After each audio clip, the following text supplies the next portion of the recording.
tarde e a paz do Senhor para todos. Para mim é uma honra estar hoje ministrando essa aula. Graças a Deus, né, que estamos preparados para a mesma. Quem era para ministrar a aula hoje era o nosso evangelista, co-pastor Francileudo, mas ele, a pedido do pastor Cid, pediu que a caravana, né, de Nova Russas pudesse vir a Sobral para o evento de hoje. E interessante que a saída dele lá de Nova Russas é às 4 horas da tarde. Ele pediu perdão e pediu que eu pudesse estar preparado para hoje estar ministrando esta aula para vocês. Para mim é uma honra, sempre será uma honra, é um prazer imenso em trazer uma ministração para vocês. Agora vamos aqui junto com os nossos botões. Você teria coragem de descer a Serra da Meruoca ou a Serra de Tianguá sem direção e sem freio? Você teria coragem? Você teria coragem de fazer esta atitude insensata de descer uma serra sem uma direção e sem freio? Eu acredito que não. Com certeza, você não teria esta coragem. Primeiro, porque você tem uma mente, e a mente ela foi feita para pensar. A mente ela foi feita para analisar. E não seria diferente você, que é um aluno do curso, em estudar a palavra de Deus. Primeiro, vamos ver os obstáculos existentes entre nós e o passado. Eu chamo isso de abismos. O que é abismo? É uma situação que é quase bem dizer impossível fazer, né, a travessia. É o caso do abismo cultural. Como era a cultura da época? Como era a linguagem da época? Como era, né, o tratamento da época? Como era a visão, o costume da época? Então, tudo era realmente diferente. Lógico, se nós olharmos para a época de hoje, para a época passada, é totalmente algo, possamos dizer, humanamente falando, impossível. Se não for realmente dentro da direção do Espírito Santo de Deus. Então, se não for o Espírito Santo na vida de um estudante da Bíblia Sagrada, que nos ajuda a orientar, não somente o Espírito Santo, mas louvado seja Deus que Deus motivou homens e mulheres para estudarem a questão da linguagem, dos idiomas, serem arqueólogos, conhecer um pouco do passado, fazendo as suas escavações. E muitas vezes, através do achismo, que muitas pessoas loucamente chegam no púlpito e usa as suas expressões achando que está certo, achando eles que estão pregando a palavra. Por isso que é muito importante você, aluno, você que está estudando a palavra de Deus, encontrar as ferramentas para poder desbloquear ou criar uma ponte do futuro, presente, para o passado longínquo. É por isso que dentro dessas metodologias que hoje eu apresento a vocês, vai ajudar-nos de uma forma maravilhosa a conhecer um pouco da palavra de Deus. É muito importante este esforço de nossa parte. Por isso que Deus ele chega com Josué, manda ele se esforçar. Esforça-te, tem ânimo. Como ele fala também para outros escritores, para outros personagens da Bíblia. E por que não nós? Será que nós do futuro, nós seria totalmente diferente? De forma alguma. a mesma linguagem que Deus usou no passado para nos motivar a estudar a palavra, ele também usa no dia de hoje. Muitas vezes as pessoas pegam a palavra de uma forma mística, fecha os olhos, faz uma oração e diz: aonde eu abrir é onde Deus vai falar. Né? Interessante, até uma brincadeira por parte dos evangélicos, né? Desfechando os olhos, aí ele abre um texto e diz assim: Judas se enforcou. Judas se enforcou. Aí diz assim: não é para mim, não. Aí ele fecha os olhos, ora de novo e abre e tem outro texto de assim: e tu faz o mesmo. Imagine vocês se está acontecendo comigo e com você. Por isso é muito importante o estudante da palavra ter nesse direcionamento de uma aplicação de estudar a palavra, ele precisa ter o esforço, pegar as ferramentas certas, pegar, né? E essas ferramentas, louvado seja Deus.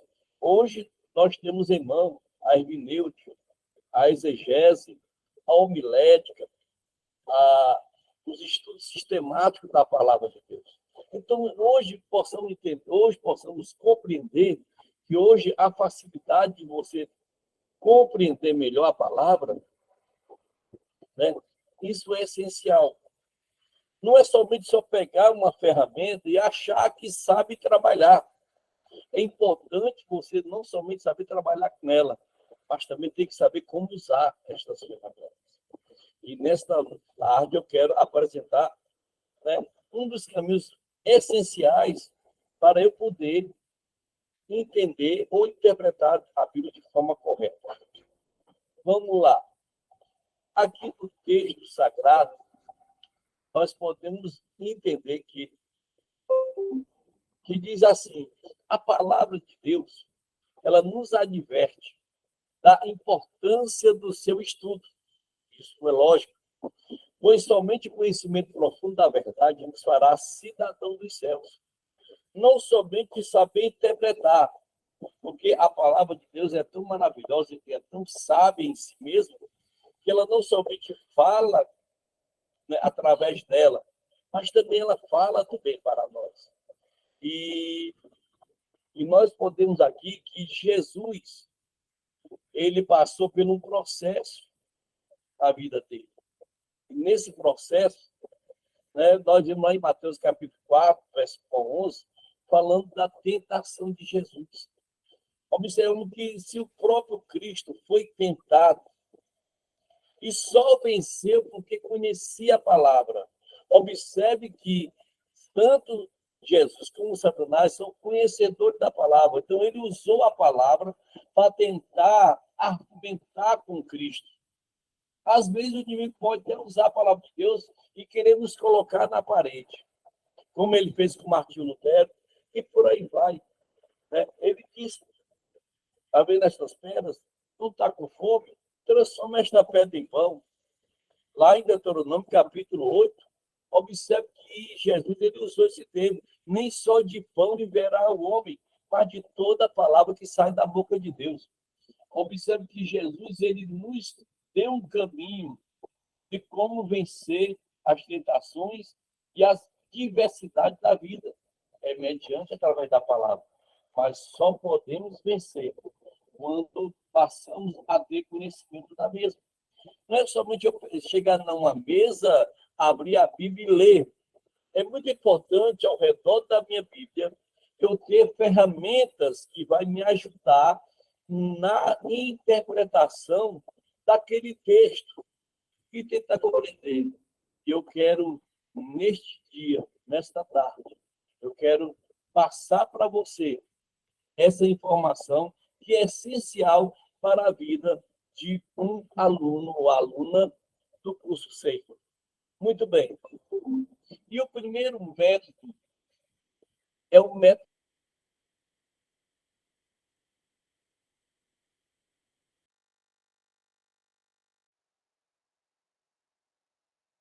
importante, você que é um aluno da Bíblia Sagrada, eu aconselho não somente você, mas a todos os alunos anteriores, antes de vocês. E eu sempre gosto de dizer, é importante você ter uma visão panorâmica da Bíblia Sagrada. É como se você estivesse no alto de um avião e lá você via de longe toda a rota, né, de uma cidade, que são as ruas, as vielas. Você tem uma noção.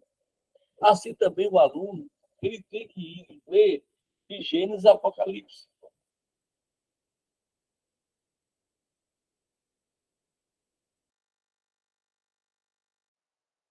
É necessário a delimitação do contexto para que o estudo seja eficaz, para que haja uma melhor compreensão.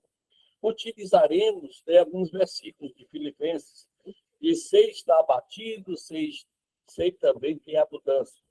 Mas em toda maneira, em todas as coisas, estou instruído, tanto a ter fartura como ter fome, tanto ter abundância como padecer necessidade. O que será que Paulo está falando nisto? Porque se a gente for olhar outros textos sagrados, né, o Deus que nós servimos e adoramos, ele é um Deus de prosperidade. Aí observe que como é que pode um texto confrontar com outro texto? Lógico que tudo há uma interpretação. E eu quero te apresentar nesta tarde, né, neste momento, alguns métodos que são essenciais para te ajudar uma luz, uma luz, né, no fim de um túnel. Talvez quando você lê, talvez você esteja não entendendo. E eu quero passar para você esta norteamento. E o primeiro é a análise de versículo. Quando você pega o versículo, se você não entende, leia o contexto da Bíblia. O que é um contexto? São os versículos anteriores e posteriores. Se possível for, leia o capítulo todo, para você tentar compreender aquele versículo. Então, é essencial o aluno estudar desta maneira. E como eu disse para vocês, é descer uma serra, uma pessoa que estuda a palavra de Deus, se ela não tiver o mecanismo harmonioso, as engrenagens adaptadas de forma correta, vai haver um desastre. É importante que essas engrenagens elas estejam harmoniosas entre uma outra, para poder, assim, haver uma melhor mobilidade, né, dentro do que você está entendendo e compreendendo. Então, o primeiro método, chama um método de estudo, é o análise de versículo. Quando você pegar o versículo, veja o que ele está dizendo. Faça a pergunta para você, o que ele está servindo para você naquele momento. Para depois, se você futuramente quer ser uma pregadora, você vivenciar aquele texto. Mas também é importante você olhar para aquele versículo, tentar entender que aquele versículo foi escrito numa época muito distante. Então, no passado muito longe, onde o povo, costumes, era totalmente diferente. Esse é o primeiro método de estudo que eu quero apresentar a você. Chama-se uma análise de versículo. Para que aquele versículo está falando? Se é para uma pessoa, se é para um grupo de pessoas, se é para...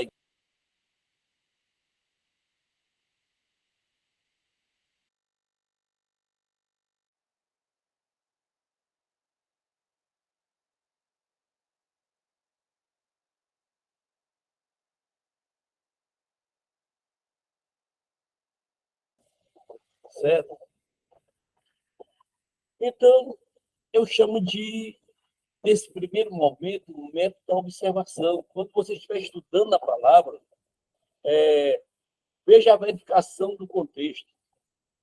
Aqui é necessário assinalar os limites do parágrafo. Tem pessoas que, quando estão lendo a Bíblia, não observam os parágrafos, as vírgulas, ponto e vírgula, ponto final, lê sequencialmente e não ininterruptamente acaba o que está acontecendo. Se você não tiver o primeiro momento, chama-se observação dos textos, eu quero te convidar a ser mais um observador, observadora dos textos. Depois disso, faça anotações. Além de ter as ferramentas, que é a Bíblia que você está estudando, que é alguns comentários bíblicos, chave bíblica, manual da Bíblia, concordância bíblica. Você tem que ter um caderninho de anotação do lado ali para estar anotando tudo as suas dúvidas, as suas indagações, para depois você recorrer a essas ferramentas. Talvez você não conheça a cidade X, Y da Bíblia. Aí você vai estudar que cidade é esta, qual era o costume daquela cidade, o que acontecia naquela cidade, qual era o comércio, qual era isto. Observe que Jesus era um grande observador, né? Ele ensinava aos seus discípulos e aquele público que o acompanhava, ele motivava.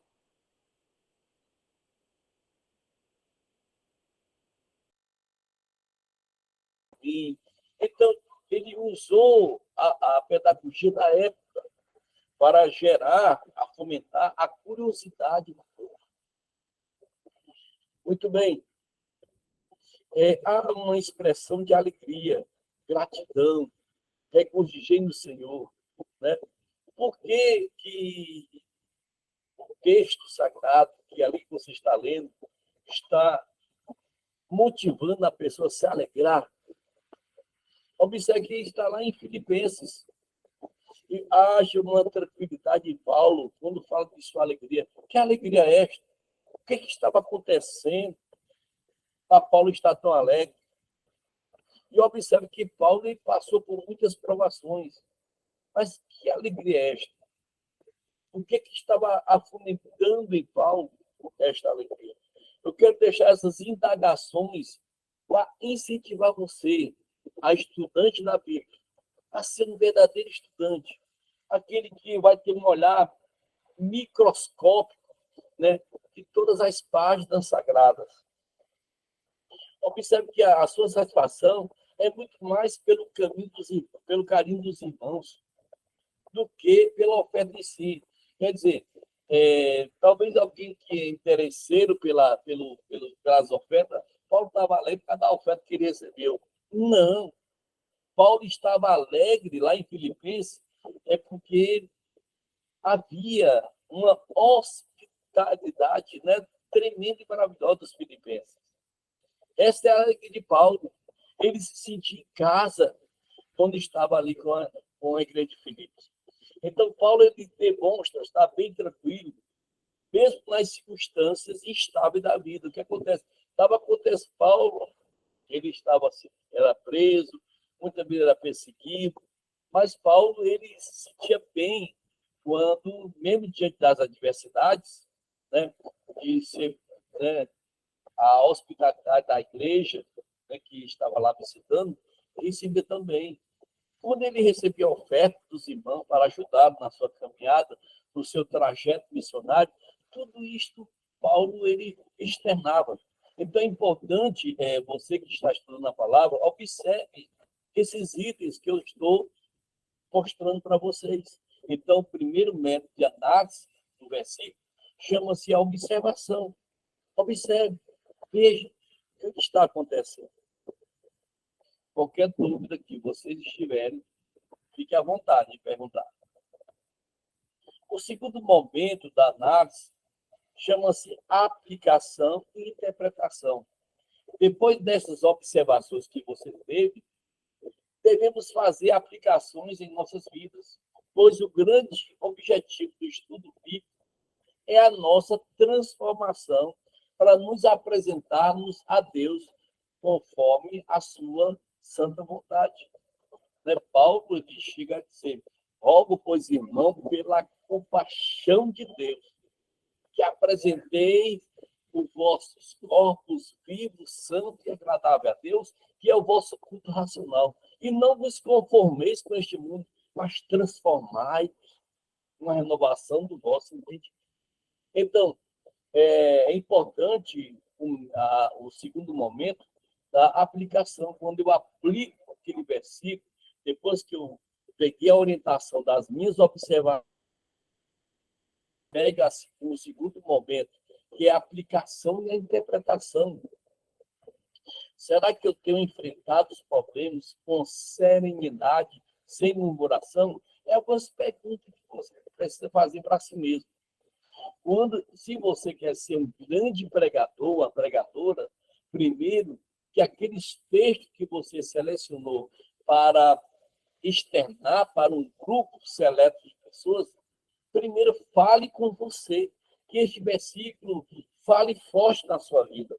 Então, eu tenho observado, da psicologia, eu vejo que os maiores sucessos de músicas, seja ela profanas ou sacras, eu tenho observado, queridos, que a maioria delas faz sucesso porque as pessoas que fizeram a letra da música, eles vivenciaram uma grande experiência e eles transformaram numa melodia. E eles jogam aquela melodia para o público ouvir. Por isso que uns choram, outros ficam convencidos e por aí vai. É importante você, que é um estudante da palavra de Deus, também saiba vivenciar aquilo que a palavra de Deus quer passar para nós. Por isso que é muito importante aparecer essas perguntas. Posteriormente, será necessário buscar uma interpretação coerente do versículo. Por que uma coerência? Lembre-se que aqueles versículos, mesmo ela sendo forte no nosso futuro, mas ela foi escrita no passado. Ela teve um impacto muito forte no passado. E ela traz para hoje algo forte de mudança, de transformação. Né? Então, quando fala de coerência, eu tenho que saber o que é que o autor, o escritor da Bíblia, ele está passando ali naquele momento. Será que eu posso interpretá-lo literalmente ou está assim numa linguagem curada? Muito importante essa pergunta que eu faço a vocês. Quando eu leio um texto sagrado, quando Jesus diz, eu sou a porta, que linguagem é esta? Foi falado aqui nas aulas passadas que quando você estuda a gramática, nosso português, existe as figuras de linguagem. E a palavra de Deus também tem figura de linguagem. Quando Jesus fala, eu sou a porta, né? Eu sou o pão. Né? Por que ele é o pão? Lógico que você vai me responder, porque ele alimenta a nossa alma, ele sacia, né, a nossa fome. Que fome é esta? E aí, né, é metáfora. Muito obrigado, Aguinaldo. Metáforas, comparações, né? Comparações, né? Metáfora é comparação, né? Que faz parte da figura de linguagem. Você que é estudante da palavra de Deus, é muito importante você também ter uma das ferramentas chama-se gramática, a gramática do português. Veja lá as figuras de linguagem, metáfora, metonímia, a símile, né? A onomatopeia. Vai lá, Guilherme, me ajuda aí com outros nomes. Tem vários nomes, né? Que tem Deus usando o ato.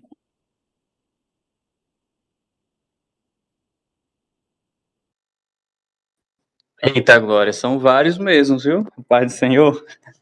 Ah, Senhor, são vários, né? Então, Vários. é importante você que estuda a Bíblia, depois eu quero fomentar em você, né, Aguinaldo? É que Eu, você eu, eu achei alguns bastante interessantes, né? Metonímia. Tem um segundo que é bem parecido com metonímia, que é o sinédoque, né? Que é bem parecido com metonímia, tem a hipérbole, ironia. Eu estava até escrevendo aí no comentário, se o senhor me permite falar, é que, às vezes, há uma interpretação errada por alguns pregadores na questão de não compreender essas figuras de linguagem, né? E levam para os púlpitos uma interpretação em que eles acham que é uma interpretação exata, mas às vezes é isso que a gente vê, né, na gramática, é uma metáfora, é uma metonímia, né? E às vezes eles fazem essa interpretação de forma equivocada, né? É Não, verdade. de E forma está cheio. equivocada. Interessante que as figuras de linguagem na Bíblia está cheia, né? Exatamente, estão cheias, né? Como o senhor falou, eu sou a porta. Eu vi um exemplo bastante interessante que a palavra de Deus é a semente, né? Então, muitos trazem, posso até dizer, espiritualizam tudo, né? Aí eles acabam que, se Jesus é a porta, vamos pegar uma porta, vamos pedir para o marceneiro da igreja fazer uma porta aqui, só para o pessoal passar e entrar e dizer que é a porta da bênção, aí os irmãos vão entrando. Pedro, né? Acontece isso, né? A Aí porta do a milagre, do milagre vai, né? Muita gente aí, né? Onde colocar a planta do teu pé, né? Tu pisar, eu te abençoarei. Aí pega a meia, né? E a meia é o símbolo da fé. Aí vai, né? Mistifica demais a palavra, né? exatamente. O que acontece, né? Mas há um sentido lógico espiritual em tudo que Deus faz, em tudo que Deus usa, né? Os meios, as formas, as figuras, mas tem um propósito, né? Não existe um misticismo, né? Forte. Existe o quê? Existe uma lição que o aluno que está estudando aprende, mas não devemos levar para a loucura, né? De uma forma de para o exagero. Se o senhor me permite, gostaria de comentar mais um pensamento.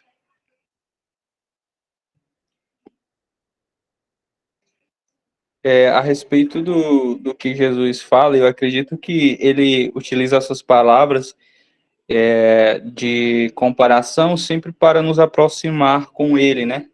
E nos aproximar do pensamento dele. Então, como ele vai dizer, eu sou a porta, né? E também quando ele vai falar que ele é o bom pastor e que ele dá a vida pelas suas ovelhas, então ele está fazendo uma comparação aqui para que a humanidade possa compreender aquilo que ele quer, né, para a humanidade, né? Então eu vejo que Jesus ele utiliza essas que a gente traz hoje, entende hoje como figura de linguagem. Jesus utiliza Deus utiliza de forma bem prática para que a gente possa compreender aquilo que ele quer dizer para a gente, né? É na nossa linguagem, né?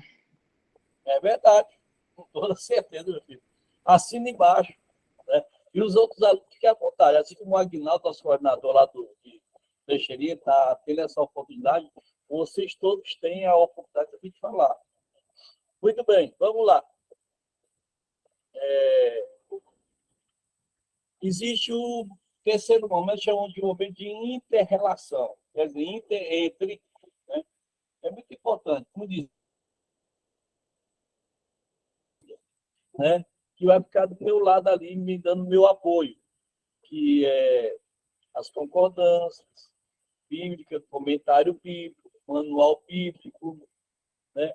Aí você diz, pastor, eu não tenho dinheiro para comprar. Louvado seja Deus que hoje existe essa ferramenta chamada internet. Agora você tem que ter cuidado ao manuseá-la, né? Uma certa feita, eu estava numa escola bíblica, eu gostei muito do esforço do irmão. Sabe o que foi que ele fez? Ele entrou na internet, ele viu mas que não tinha chegado na Madureira a lição, mas ele viu uma apostila, né, muito boa e imprimiu e deu para os irmãos. Aí, nesse dia, eu cheguei na escola bíblica, né? Aí eu pedi para ele a apostila. Aí comecei a ler. Aí lá no rodapé da apostila, né, estava lá o nome do escritor da apostila. Aí eu disse para ele, você conhece esse escritor aqui? Ele disse, não, não conheço não. Ellen G. White. Você conhece a Ellen G. White? Não, pastor, não conheço não. Aí eu chamei ele em particular, a parte, né, de Ellen G. White é fundadora da Igreja Adventista do Sétimo Dia.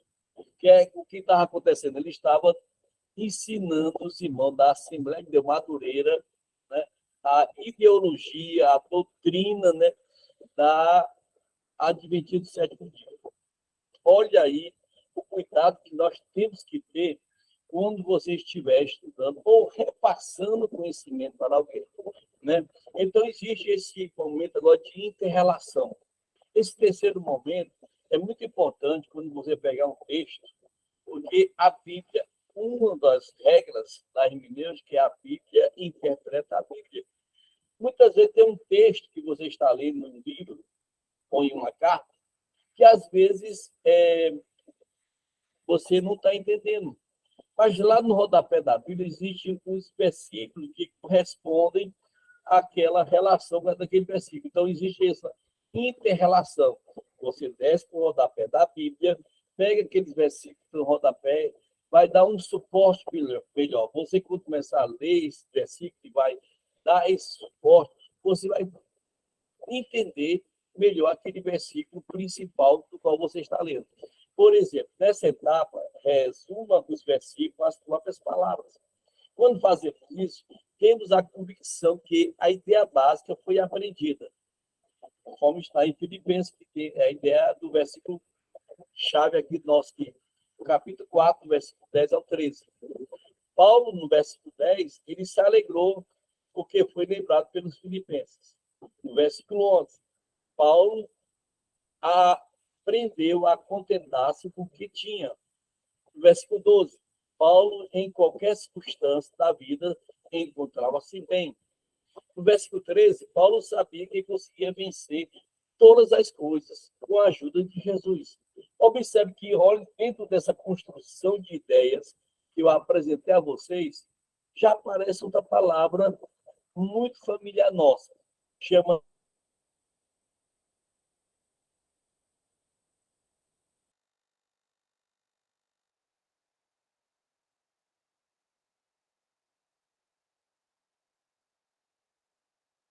ora, Paulo se alegrou. Fala que de união, né? Fala de união, fala de propósito. União, e tem versículo de união.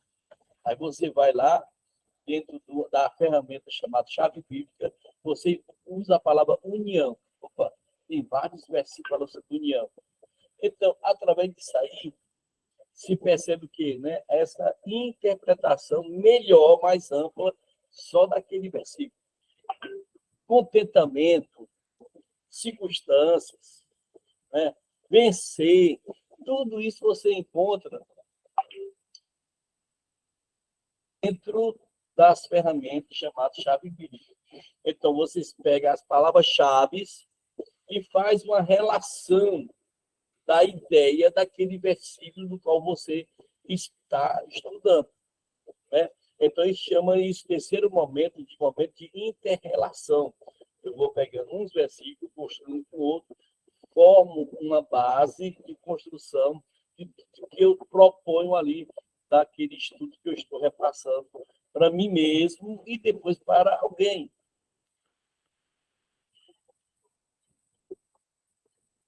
Existe um método de... Pronto, nós estamos aqui, o método de estudo dos versículos. Agora, existe um método de estudo analítico, né?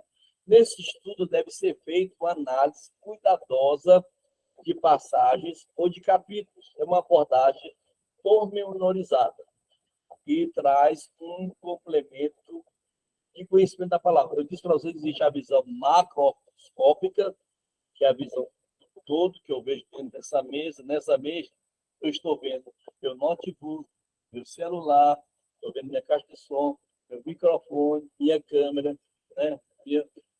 A luz, estou vendo tudo aqui, a visão macroscópico. Bom, eu quero ter uma visão microscópica. Eu tenho esse mouse. Como é que esse mouse foi feito? Em que material? Quais são as engrenagens que tem dentro dele? Então, isso chama-se visão microscópica. A Bíblia também, ela também segue essa regra. Analisa o pormenorizar de todos os detalhes que envolvem aquele texto e contexto daquele livro. Não entendeu? Leia de novo. Não entendeu de novo? Leia mais uma vez. Quantas vezes eu devo ler? Até você ter uma ideia. Quando a ideia aparecer, aquele momento chega, já sei. Aí você continua a sua leitura. Então, uma leitura cuidadosa da passagem do capítulo, com as devidas anotações. Olhe o caderninho de lado, anote todas as dúvidas, todas as perguntas. Nessa etapa, são de extrema importância. Como, quem, que, onde, quando, por quê, de quem, e por aí vai. O segundo momento, o passo seguinte é a descrição do pensamento principal do versículo. Quando eu digo assim, Deus, já foi usado aqui, vou aproveitar. Eu quero aqui aproveitar com vocês. Porque Deus amou o mundo de uma tal maneira. Qual é a palavra-chave desse versículo? Opa, amor. Por quê? Se você entender todo o texto e contexto, né, você vai ver que está focado numa palavra. A gente chama assim uma síntese, né? Que você pega um texto e resume em uma só palavra. É essencial para você que é estudante da palavra de Deus. Né? Vamos lá. O terceiro momento, depois que temos descrito o sentido essencial de cada versículo, devemos, então, buscar um sumário de pensamentos. Um sumário. Né? Observe que no slide anterior, eu mostrei para vocês que eu comecei a fazer aqui uns esboços, um sumário, né, de tudo que eu entendo do que aquele texto e contexto passa para mim. É muito essencial eu fazer essa análise. Né? É muito importante eu fazer essa análise. Né? É muito importante eu compreender isso aí. Vou aplicar. Né? Aplicar. Observe que um costume ou um hábito só pode ser mudado quando você tenta arrancar esse hábito e colocar outro hábito. E para colocar outro hábito não é fácil. Principalmente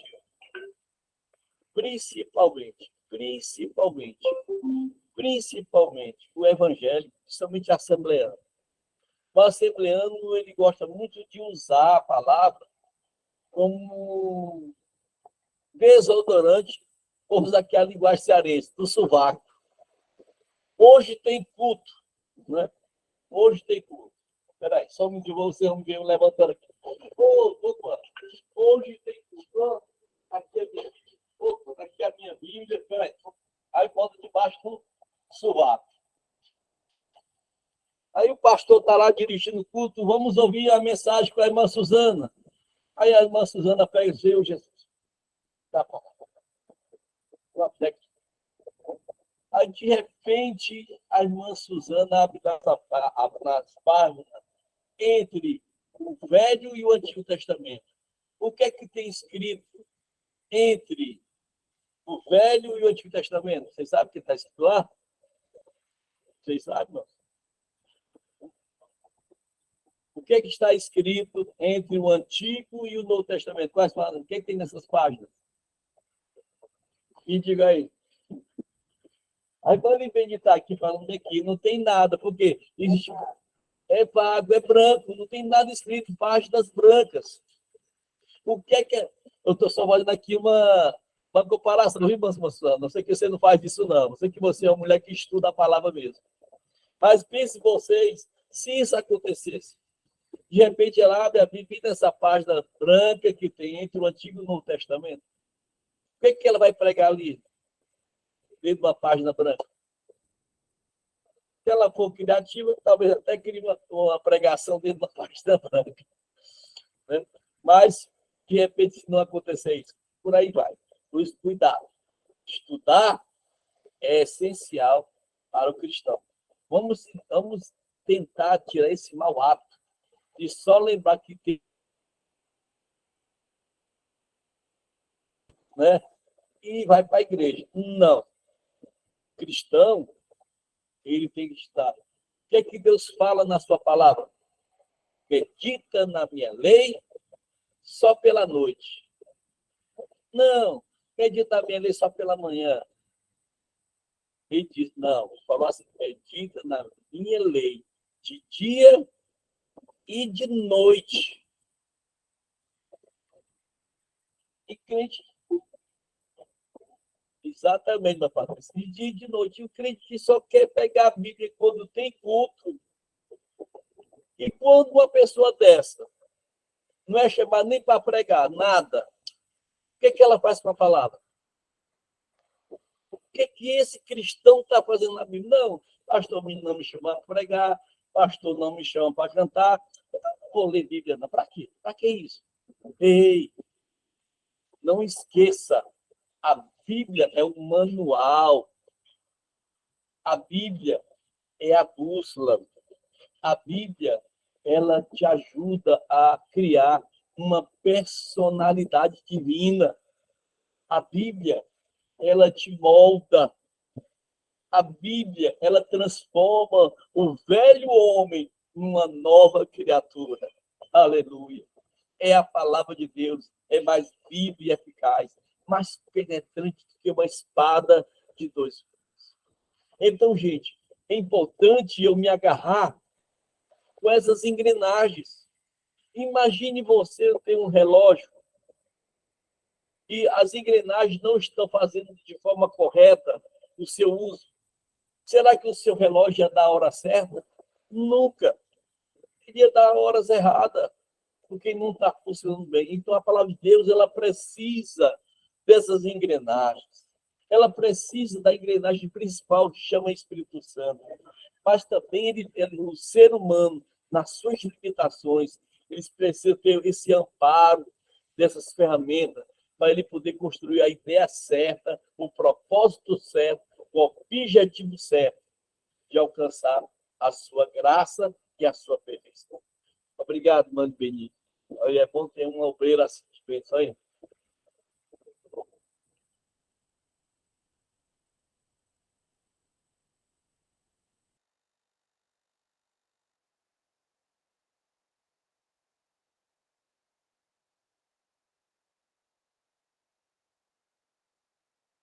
O anterior é amplo, global, e seu objeto de investigação é um livro na sua totalidade. Como eu disse para vocês, existe aquela visão micro daquele versículo. Para você compreender melhor, agora você vai estudar todo aquele livro. Não somente o versículo, mas estudar todo aquele livro correspondente àquele versículo. Então, o primeiro momento, a leitura atenta de todo o livro, com as devidas anotações, devendo na Bíblia e tem aí um caderno de anotação. Eu me lembro que o pastor Josué, na aula anterior, ele disse que ele criou um hábito muito maravilhoso lá em Oroz. Ele diz que todos os irmãos, quando vai para a igreja, não importa qual seja o tipo de culto, se é doutrina, se é de senhora, se é de mocidade, ou culto específico. Todos os irmãos, eles levam um caderno de anotação. Então, criou esse hábito maravilhoso entre eles lá, que você sempre vai ver os irmãos carregando a Bíblia e o caderno de anotação. Então, nós temos que criar esse hábito também, criar esse hábito, porque quando você está estudando a Bíblia, vai aparecer muitas perguntas, muitas ideias lindas, maravilhosas. E se você não anotar, não confie na sua memória. Esquece. Meus irmãos, quando eu estou fazendo minhas caminhadas, às vezes eu estou falando com Deus, às vezes eu fico cantando um hino. De repente, vem algumas ideias tão lindas na minha mente, aí eu fico falando diante. Então, quando eu chegar em casa, eu vou anotar essa ideia. Aí, quando eu chego em casa, cadê aquela ideia? Desapareceu. Aí eu tento buscar, puxo um pouco da memória e nada. Por isso, eu incentivo, motivo e digo, tenha um caderno de anotação. Né? Eu tenho aqui meus cadernos de anotações, eu tenho. Às vezes eu peco quando eu não levo para a igreja. Ou quando eu não levo para qualquer lugar. Mas de vez em quando eu levo minha agenda, que é um caderno de anotação que eu tenho. Né? Mas eu preciso criar esse hábito. Eu preciso.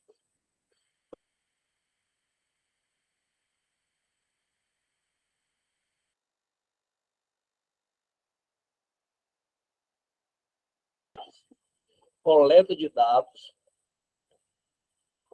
interpretação, interrelação e execução prática. Então, quando eu faço um método sintético, eu preciso estar aliado a essas abordagens.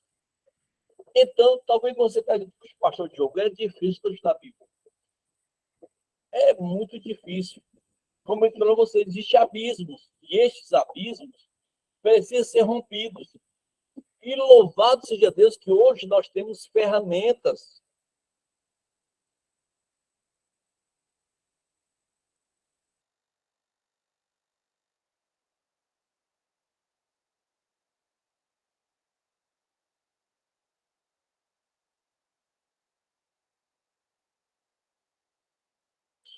Né? Ele é importante na nossa vida. Ele vai nos ajudar a clarear as nossas ideias. Vamos lá. Existe aqui o segundo momento. O livro deve ser lido pela segunda vez. Se você lê o livro, não entendeu a ideia dele principal, lê ele a segunda vez. Você compreendeu o objetivo desse livro. O argumento do escritor de como se concretiza a unidade daquele livro. Observe como foi Deus. Deus foi muito pedagógico quando ele construiu, né, o cânon.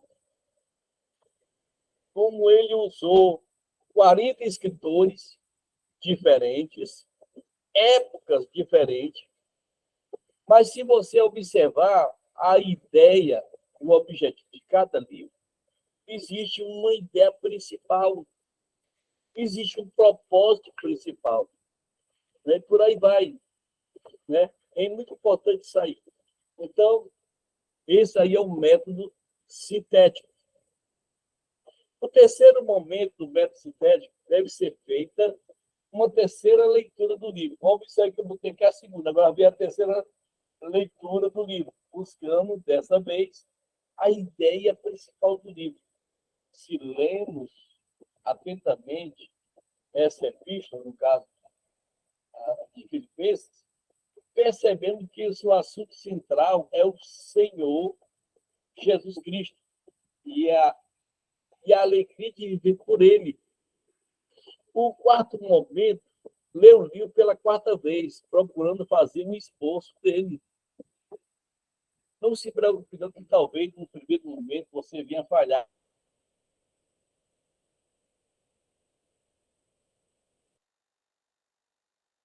Quem foi o homem que inventou a luz?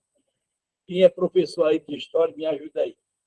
Foi Thomas Edison, o que inventou a luz. Ele falhou 1000 vezes e não desistiu do objetivo dele.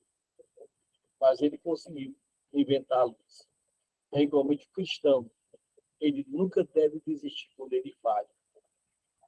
E sim, continuar na luta. Na minha vida, na minha experiência, estudei a palavra de passar minha primeira experiência de pregador. Eu era aluno do seminário, então eu tinha que passar por uma experiência, pregar uma segunda-feira, no Templo Central da 14 de março, lá em Belém do Pará. Eu me lembro quando eu fui pregar, vou ser bem sincero, eu fiquei muito perdido. Porque na minha retaguarda tinha grandes pregadores, professores de seminário, tinha até um pregador de fora. Minha perna ficou bamba. Eu pregando, tal, nervoso, gaguejando. Aí, quando eu olhava assim para baixo, tinha a secretária do seminário. O nome dela era Raquel. Eu olhei para ela olhou para mim e eu vi pelo balbuciar dos lábios dela. Ela disse, você prega ruim. Mas essas palavras, ela não foi para me derrubar, nem foi um abismo na minha vida. Esta palavra se tornou um trampolim. Eu coloquei um objetivo, quero procurar pregar sempre melhor. Se nós colocar aquelas palavras negativas, colocar ela como um trampolim na nossa vida, nós vamos conseguir superar, né? Tornar grandes pregadores e pregadoras, se nós usar aquelas palavras negativas.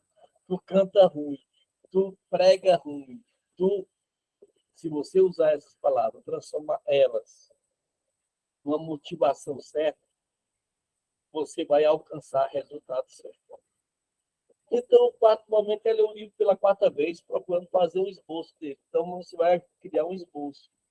Já tem o tema, já tem o versículo central, já tem o esboço, já está construindo uma pregação, né? Ou um sermão. Vamos lá. Então, o quinto momento resume o contexto histórico do livro. Nesse momento, será necessário a utilização de livros complementares. Esses livros complementares, eu estou citando aqui desde o começo, que é muito importante o aluno ter na sua mesa, né, para o seu apoio. É um apoio didático para vocês.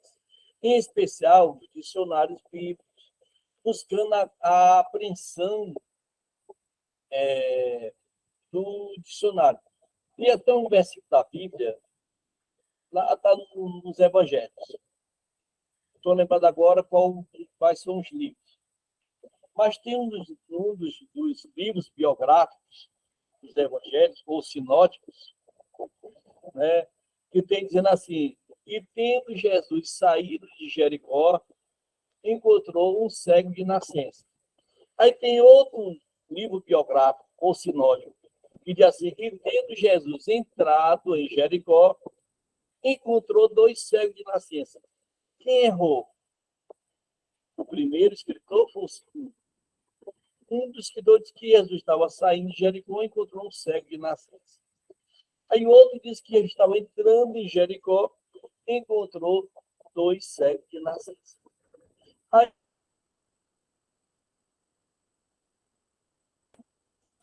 quantas Jericó existiu na Bíblia? Se lembrem que existe uma Jericó no tempo de Josué, que foi destruída. E agora aparece uma nova Jericó no Novo Testamento, no tempo de Jesus.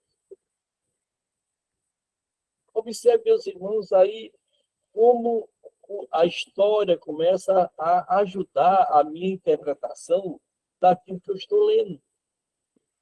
Para não aparecer dúvidas na minha caminhada, da minha fé. Observe aí, vem aquelas perguntas, quem escreveu o livro, como o livro, para quem foi escrito o livro, onde viviam os destinatários, como era a geografia e que tipo de gente eram eles, quando e onde foi escrito, em que circunstâncias e ambiente estava o escritor quando escreveu, por que foi escrito o livro, por que aquele livro foi escrito, o que estava na mente do escritor quando escreveu. Havia problemas especiais que ocasionaram a produção do livro. O livro foi destinado a comunicar algo em particular. Olha aí, perguntas aparecem. Ajude você mesmo. De que forma? Tente ser um estudante assíduo para tentar compreender o que o texto está falando. Isso é essencial para o nosso crescimento. Se eu estou crescendo, com certeza você vai ajudar, eu vou ajudar outras pessoas também a crescer, porque eu estou entrando no caminho correto, eu estou usando a engrenagem de forma correta. Então, o método de estudo por tópico, esse método é extremamente simples em função dos instrumentos. Aí precisa de um apoio do enciclopédia, dos dicionários bíblicos, referências, né? Então, o tópico é isto, né? Está dizendo o nome. Então, esse método ele precisa de as ferramentas chamadas enciclopédias, dicionários bíblicos e referências. Então, existe um método de estudo biográfico. Esse é bem fácil. Como é esse método, né? Então, esse método é importante quando algum personagem da Bíblia te chama a atenção. Aí você precisa de um dicionário, um enciclopédia, né? Aí aparece João, Tiago, né? São os filhos de Trovão. Por que é chamado filho de Trovão? Tem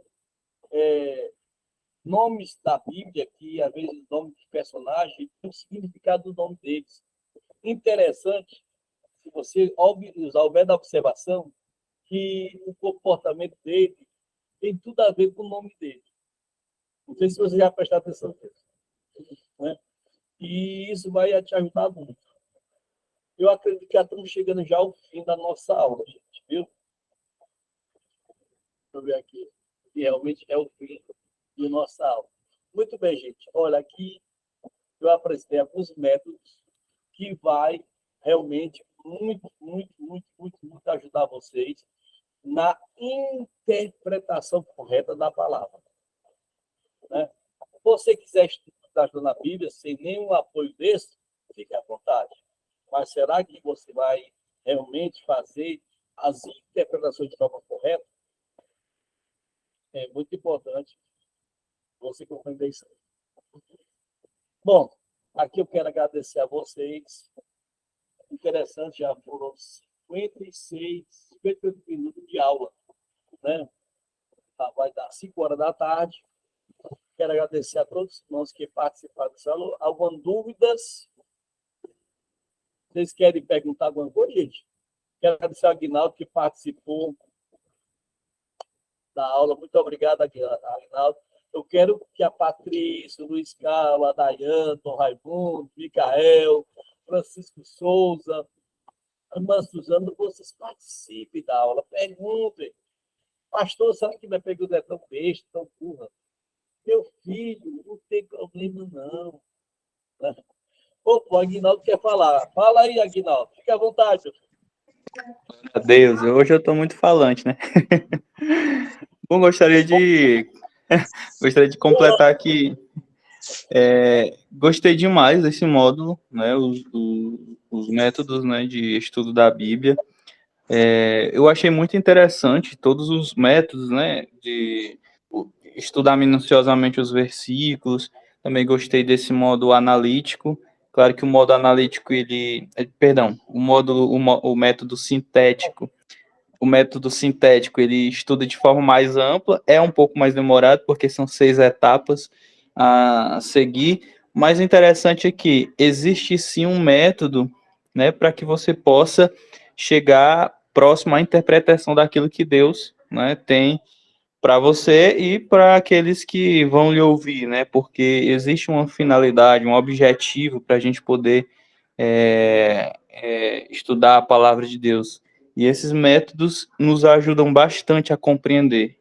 A gente comentou ontem num culto, ali na congregação aqui da Lapa, sobre isso. Existe um objetivo. E quando a gente está na casa de Deus, a gente tem que fazer os questionamentos que a gente viu nos métodos, né? Como, quem, por quê, onde. Eu achei bastante interessante porque isso nos faz a cada dia compreender mais. E esses métodos só vêm para auxiliar, nos ajudar, né? Para a gente poder compreender, interpretar corretamente a palavra de Deus. Amém.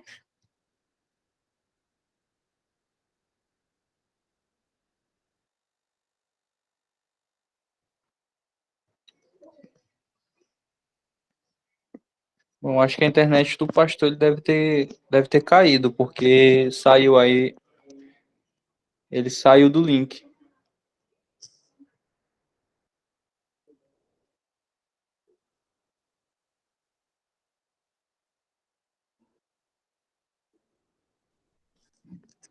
Eu acho que foi isso mesmo, viu, Varão? Eu acho que foi tá como se ele tivesse saído aqui. Eu acho que foi a internet dele que caiu Isso. mesmo. Acho que a internet dele caiu. Opa, Tá aí o homem voltou. o áudio tá desligado.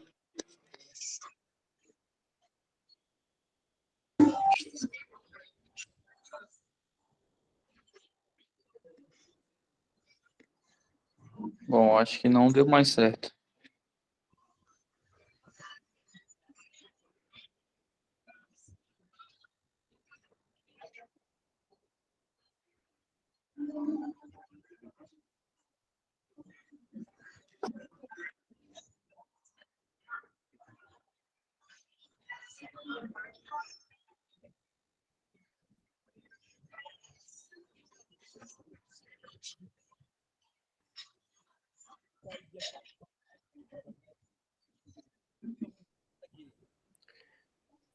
O seu Só não áudio, tô pastor, o seu áudio. o áudio. Deu certo aí? Tá ouvindo? Muito baixo. Tá muito baixo, pastor.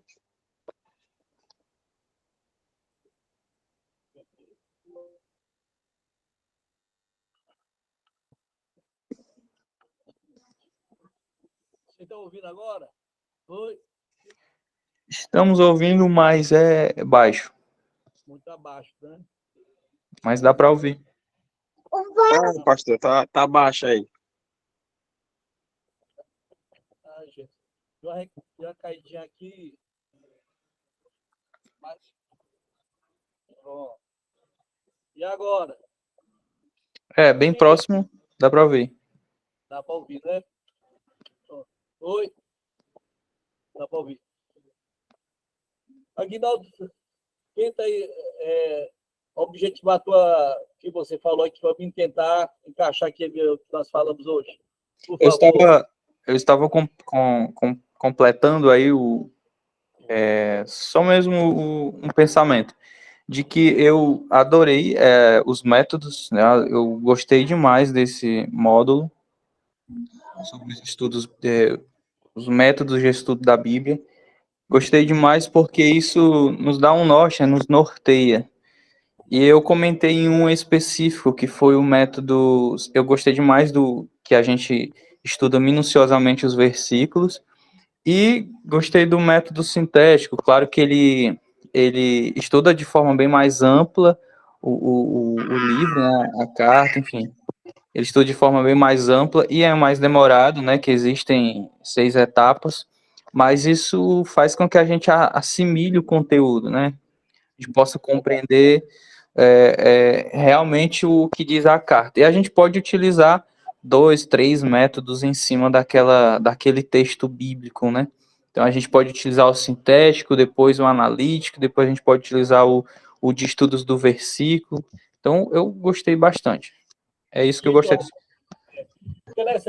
Hoje a gente pode compreender que ler a Bíblia não é só pegar a Bíblia, não. Nós precisamos ter essas ferramentas. Eu reforço mais uma vez. Temos que ter essas ferramentas para nos ajudar na... Entrar aqui na comunidade. Né? Eu quero que os irmãos tentem assimilar isso aí. Estudar a Bíblia, ela pode se tornar algo mais fácil. Mais fácil. Mas de que forma? Né? De que forma? Quando você pegar essas ferramentas certas, suas engrenagens, ela vai ajudar na interpretação. Não vamos entrar no campo do achismo, né? Eu acho que o texto está falando isso, eu acho que o escritor está falando isso, eu acho que isso, eu acho, né? Então, observe que a construção vai sair de forma errada e acaba o quê? De você criar na nossa igreja, ou na igreja que você está professando ou liderando, né, vai se dar de forma errada. Né? É igual aquele louvor, uma criancinha era torta, morava na casa torta, vivia a vida torta. Quer dizer, vai ficar torto. Por quê? Porque não usou as ferramentas certas.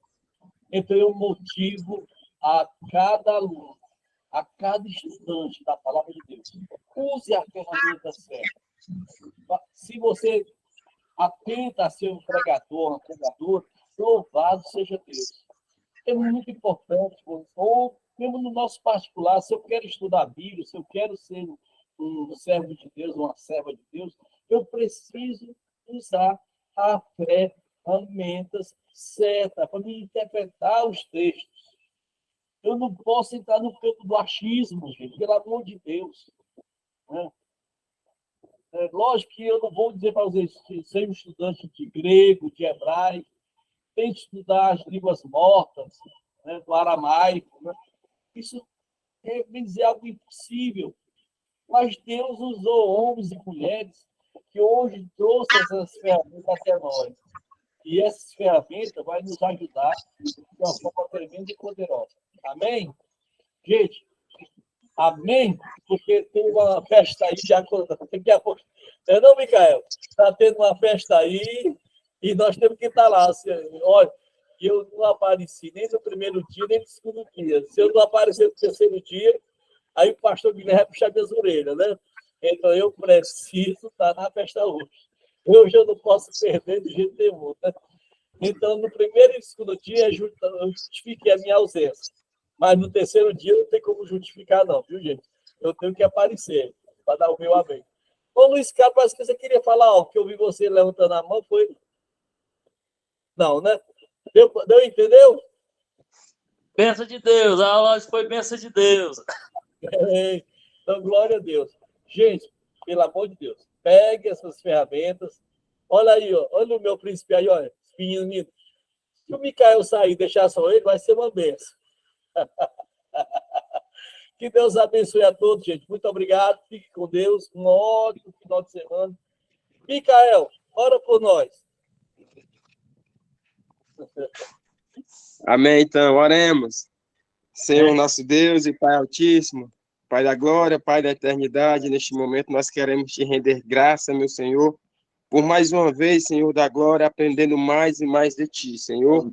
Em nome do teu Filho amado, Jesus Cristo, continua conosco, abrindo o nosso entendimento, meu Senhor Deus, abençoando os professores, meu Senhor da glória, que estão à frente, meu Senhor, desse projeto. Pai, em nome de Jesus, sabemos que tudo isso é para a honra e glória do teu santo nome. Fica conosco, é o que nós te pedimos, e em nome de Jesus nós te agradecemos. Amém e amém. Amém. Ótima semana, paz para todos. Fique com Deus. Amém. Paz. Paz.